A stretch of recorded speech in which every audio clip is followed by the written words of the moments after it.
দেখা যাচ্ছে কম বয়সী কিশোরীদের বিয়ে হয়ে যাচ্ছে।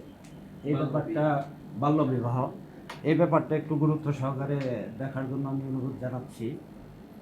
এবং আমাদের শামীম ভাই যে প্রসঙ্গটি বলতে, আমাদের ধামরাই থেকে প্রচুর পরিমাণে কৃষি জমির মাটি কেটে নেওয়া হচ্ছে ইটের পাতায়।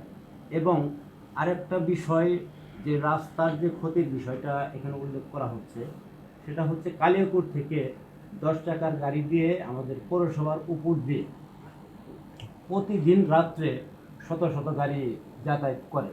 এই ব্যাপারটাও একটু গুরুত্ব সহকারে দেখবেন বলে আমি আশা করছি। মাদক যে বিষয়টা, আমাদের ধামরাই পৌরসভার ধুলিভিটা স্ট্যান্ড এলাকায় ওইখানে একটি চক্র প্রতিদিন সন্ধ্যা হলেই মাদকের আনাগোনা এবং কি মাদকের বিক্রি হয়।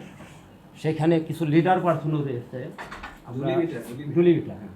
এই বিষয়গুলো একটু আপনি ধামরাইয়ের সর্বোচ্চ প্রশাসন হিসাবে গুরুত্ব সহকারে দেখবেন বলে আমি আশা করি। ধন্যবাদ।